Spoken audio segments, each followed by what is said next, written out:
Bonsoir, bienvenue à Atelier Librairie, le livre Voyageur animé par Fabienne Roch et moi-même, Bruno Lalonde. Nous sommes à Montréal le 10 janvier 2023. Alors pour ceux et celles qui ont écouté la petite vidéo de 50 minutes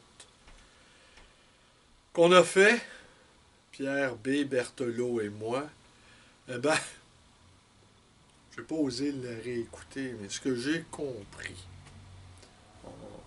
en parcourant quelques séquences ici et là, c'est qu'en fait, j'ai trouvé le moyen de faire l'apologie de la conversation et je n'ai pas laissé mon vis-à-vis Pierre placer un seul mot.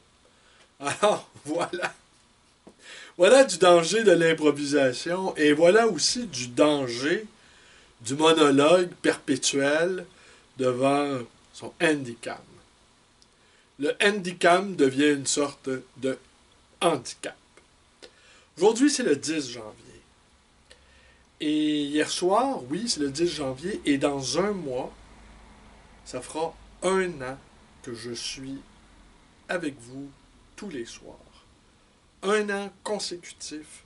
Il y a eu des rendez-vous différés quand nous avons pris quelques jours de vacances à la fin du mois de juin, si je ne m'abuse. 4 ou 5 jours, avec ce célèbre épisode où nous avons soupé dans un restaurant bondé de Hells Angels et le tenancier qui était à la porte. Il y avait des motos. Il y avait un nombre important de motos stationnées devant le restaurant et le devancier qui était sur le seuil de sa porte. Venez, venez, il n'y a pas de danger. Alors, avec quelques appréhensions, nous avons entré dans le restaurant pour constater que le restaurant était plein à craquer de Hells Angels avec leur dossard, leur jacket. Dont un qui, lui, avait un dossard de couleur gris et c'était marqué Hells Angels Paris. Et Fabienne, après notre dîner, est allée le voir, elle lui a demandé, elle lui a dit, elle a d'abord dit son étonnement de savoir qu'il y avait des Hells Angels à Paris. Et lui, lui a répondu en rigolant avec un accent québécois. Oui, il y a des Hells Angels à Paris. Alors, ce n'était pas un Hells Angel parisien. Alors, c'est ce que j'ai retenu de mes vacances 2022. Un restaurant bondé de motards criminalisés. Alors, les vidéos ont été faites parfois le soir ou téléversées le soir ou le lendemain, mais en fait, à tous les jours, j'ai été là. Alors, et évidemment, si Dieu me prête vie, je ne conclurai pas cette séquence, cependant. Car je n'ose pas vous dire jusqu'à quand j'anticipe la prolonger. Mais en fait, je ne sais pas quand les événements qui me bouleversent et qui vous bouleversent aussi vont finir par s'arrêter. Alors, bon, je n'en dis pas davantage, mais je ne sais pas quand cette séquence va se terminer. De ça, je suis sûr. Et de plus, je n'ai aucune envie qu'elle arrête. Alors, je m'étonne un peu, même il y a l'année dernière, en 2021, lors de la fameuse séquence obsidionale, lors du couvre-feu imposé par le gouvernement Legault, afin de limiter les dégâts de la pandémie. C'était clair, il y avait une date. Je pense que c'était le 28 mai 2021. On savait que, là, le couvre-feu était terminé. Et oui, donc, j'ai mis fin à mes activités. Et même, je vous dirais, si vous vous en rappelez, pour ceux qui écoutent mes vidéos, c'était une assez longue période sans en commettre. Et j'ai même, je dirais pas que j'ai perdu le goût Mais j'ai repris goût à ma vie privée, disons. Mais là, là c'est autre chose. C'est pas une séquence de 4 mois, c'est une séquence de 11 mois. Alors, c'est déjà plus considérable. Jusqu'où ça ira, je n'en sais trop. Mais j'ai ma petite idée et j'ai une arrière-pensée. Alors hier soir, euh, Pierre B. Berthelot, historien qui a écrit un ouvrage d'historiographie sur Maurice Duplessis, premier ministre québécois, politicien très, très, moi, tenez, très controversé. Et je vais vous mettre en note de bas d'écran pour mes amis parisiens cette incroyable séquence tirée d'une télésérie qui a été extrêmement populaire en son temps, où on voit Maurice Duplessis sur son lit d'hôpital, vraisemblablement, il était pour mourir les jours et les semaines qui vont suivre, qui suivraient. Et il fait la morale à l'actuel premier ministre libéral, au ministre libéral qui a pris le pouvoir après lui. Et c'est interprété par Jean Lapointe, qui est un musicien, un chanteur, un comédien, un sénateur aussi, qui a joué dans plusieurs films, Les Ordres de Michel Brault, film magnifique. Et cette séquence extrêmement poignante va peut-être donner... puis le film, la télésérie était de Denis Arcand. Bon, Denis Arcand, que vous connaissez sans doute. Le déclin de l'Empire américain, les invasions barbares. Les invasions barbares, j'allais dire les invasions sauvages. C'est pas un film que j'ai beaucoup apprécié, cependant. Et tandis que le déclin, oui. Le déclin, c'était très amusant. Philippe Murray, d'ailleurs, dans un de ses exorcismes spirituels, en dit le plus grand bien. Peut-être que je vous retrouverai le passage en question. Pour les amateurs de Philippe Murray, que Fabrice Lucchini a fait un spectacle avec des textes qu'il a colligés de Philippe Murray. Philippe Murray. Alors hier soir, j'allais vous parler du livre de Roch Carrier et de la photographe américaine Lida Moser, et j'allais vous parler également de cet extraordinaire, ça c'est sûr, j'y reviens, et de ça aussi j'y reviens, d'Emmanuel Loyer, L'impitoyable aujourd'hui. C'est une pure merveille, ce livre. Une historienne, la biographe de Claude Lévi-Strauss.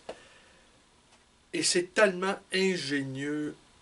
En fait, elle se promène dans sa bibliothèque et elle nous offre à la fois un cours d'histoire, un cours de littérature. La littérature, l'imagination faisant, je ne dirais pas comblant les trous de l'histoire, mais donnant de la densité, donnant de la chair à l'histoire. Où on n'a plus... évidemment, il y a la petite, il y a la grande histoire. Bon, ça, on connaît déjà ça. Mais la littérature, elle est capable de nous faire ressentir, de nous faire vibrer. Elle est capable de nous mettre dans la peau des personnages et de nous faire ressentir soit l'effroi, soit la joie des conquêtes, soit l'accablement des défaites, les changements de régime, l'entre-deux entre la révolution, par exemple, la révolution qui s'en vient, la révolution qui s'installe dans le temps long, le conservatisme, la réaction qui réapparaît, avec les changements d'allégeance des principaux personnages politiques d'une société. Mais tout ça raconté avec un brio et toujours par le biais de la littérature, mais avec un arrière-plan historique. Je vais y revenir, n'ayez crainte, mais fidèle à mon habitude, je lis lentement. Et les choses qui comptent vraiment doivent être faites lentement. Tandis qu'il y a des choses qu'on expédie. Alors ceux-là, oui, la vitesse, elle est requise.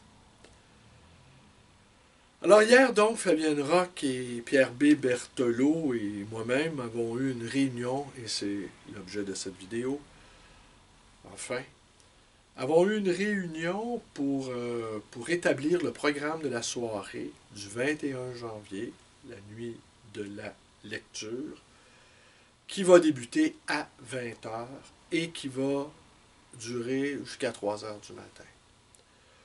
Aujourd'hui, j'ai contacté l'UNEC qui m'a confirmé que nous pouvions. J'avais lu quelque part qu'on ne pouvait pas le faire, mais bon, les explications que la responsable m'a données, c'était que l'impression que j'avais qu'on ne pouvait pas le faire, c'est qu'en fait, elle n'incitait pas à ce qu'il y ait des Facebook Live, par exemple, afin que les gens se déplacent. Alors, je lui ai expliqué, lui ayant parlé, que nous ferions, en tout cas nous tenterions, de faire un Facebook Live. Mais un Facebook Live de 7 heures, je ne sais pas si c'est possible, mais c'est au programme. Assurément, il y aura une captation vidéo qui sera proposée sur ma chaîne le lendemain ou le surlendemain. Alors, comment le programme donc, nous l'avons établi ainsi? Il y aura 2 blocs. Le premier bloc, qu'on appelle le bloc en soirée, et le bloc de nuit. Le bloc en soirée, c'est de 20 heures à 23 heures. Des gens fréquentant la librairie, des écrivains, des lecteurs, des amoureux de livres vont venir défiler et nous lire des passages de livres qu'ils ont aimés ou de textes qu'ils ont écrits, qu'ils auraient envie de partager avec nous. Jusqu'à date, on a invité une petite quinzaine de personnes sur notre liste. On dépasse la vingtaine. Mais si vous écoutez cette vidéo et vous avez envie, soit d'assister de toute façon sur mes diverses plateformes, je vais en parler, Pierre ainsi que Fabienne vont en faire autant. Alors, si vous avez envie d'y participer comme acteur, ou vous avez simplement envie d'y participer comme public, eh bien, prenez note des dates, puis vous connaissez l'endroit. L'atelier librairie, le livre voyageur. Et le deuxième bloc, donc, de 11 heures à 3 heures du matin, un bloc de 4 heures. Et aux alentours de 1 heure, 1 heure et demie du matin, on va sabler le champagne. Et peut-être même, on va peut-être manger, on va peut-être grignoter quelque chose. Mais on va on va sabler le champagne. Et c'est entendu que les derniers à lire, à proposer des textes, ce sera Pierre. Mais Pierre peut-être va intervenir en début de soirée. Et Fabienne et moi allons, verre de champagne à la main, allons conclure la soirée, la nuit, en fait. Et déjà, en tout cas, il y a plus de gens qui ont manifesté le désir d'être dans le bloc de nuit lorsque les enfants seront couchés. Et ce qui est étonnant, c'est que les personnes me disent, est-ce qu'on peut lire n'importe quoi? Il y a des gens qui m'ont posé des questions, est-ce qu'on peut lire n'importe quoi? Ah ben oui, vous pouvez lire absolument ce que vous avez envie. Il n'y aura pas de... Il n'y aura pas de censure, il n'y aura pas d'auteur, d'autrice mis à l'index. Les lecteurs sont souverains. Les lecteurs ont toute licence, les lectrices ont toute licence pour lire ce qui leur chante. Et on a beau vivre dans un univers où la cancel culture fait son œuvre, on n'ira pas, la cancel culture n'ira pas venir nous chercher dans nos bibliothèques. Les bibliothèques vont peut-être devenir les derniers refuges de liberté, les bibliothèques personnelles, vont peut-être devenir les derniers endroits où on peut penser, où on peut écrire, où on peut dire, où on peut lire, où on peut réfléchir, sans que personne vienne nous débusquer, nous tirer les oreilles, nous faire des leçons. Et tant et si bien, il y a quelqu'un qui fréquente ma librairie, celui qui dit de lui-même qu'il fut poète. Alors, ça me fait bien rigoler. Je suis celui qui fut poète jadis. Lui, il parlait justement de la cancel culture. Et moi, je faisais un parallèle avec ce qu'on appelait à l'époque du temps, quand nous vivions en régime de catholicité, la correction fraternelle. Alors maintenant, nous sommes sans doute dans l'annulation fraternelle. C'est pour ton bien qu'on va te faire taire. C'est pour ton bien qu'on va retirer des livres des rayonnages. C'est pour ton bien qu'on va faire des mises en garde. On va t'éduquer. Et au besoin, pour les cas les plus sévères, on va te rééduquer. Alors, vous avez bien compris que pour nous, la nuit de lecture, c'est une nuit où toutes les lectures sont possibles. Moi-même, je vais sans doute aller vers une lecture. Je me suis pas encore arrêté. Bon. Mais qu'est-ce qu'on peut lire à 1h du matin? Peut-être du Cioran? Hein? Je sais pas encore. Mais assurément, ça me fait un drôle d'effet qu'on se tourne vers moi en me demandant est-ce que je peux lire, en me demandant si on pouvait lire telle ou telle chose. Alors écoutez, la vidéo va s'arrêter ici ce soir. Il y a Pierre à qui j'ai parlé, Pierre B. Berthelot, à qui j'ai parlé plus tôt cet après-midi, lui disant Pierre, j'ai vraiment... j'ai pris le crachoir, quoi. T'as pas pu en placer un mot.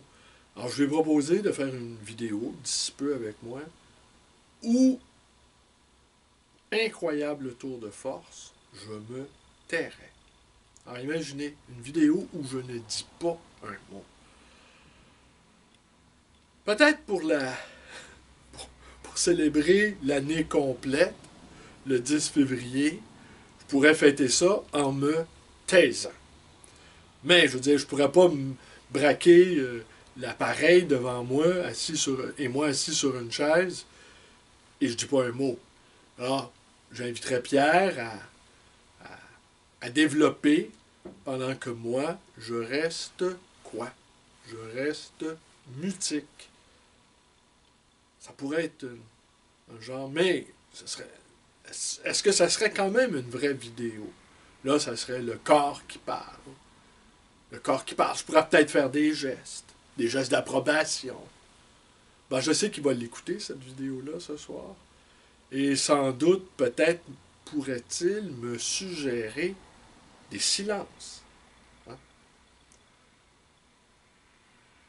Suggérer des silences à moi, je pense que c'est un plus grand exploit que de préparer un texte pour lui.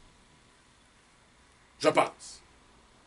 Mais en tout cas, ça m'a bien amusé hier soir et ce matin quand j'ai constaté, pour quelqu'un faisant l'apologie de l'art de la conversation, je n'ai fait que parler. J'aurais pu, oui, l'apologie chauve de l'art de la conversation. Je vous remercie d'être avec moi, portez-vous bien, et pour ceux et celles qui ont entendu cette vidéo, nous sommes à Montréal le 10 janvier 2023. Prenez note de la date, le 21 janvier, donc dans 11 jours. Et si vous avez envie, soit de participer comme acteur ou comme spectateur, comme spectatrice, comme actrice, autrice, eh bien, vous savez comment me rejoindre. La librairie, le courriel, le téléphone, les signaux de fumée, les apparitions dans le ciel, la télépathie, la prière, et quoi encore? Les lettres, vous pouvez m'écrire. Le pneumatique, le télégramme, le Minitel, Quoi d'autre? Les pigeons voyageurs. À demain.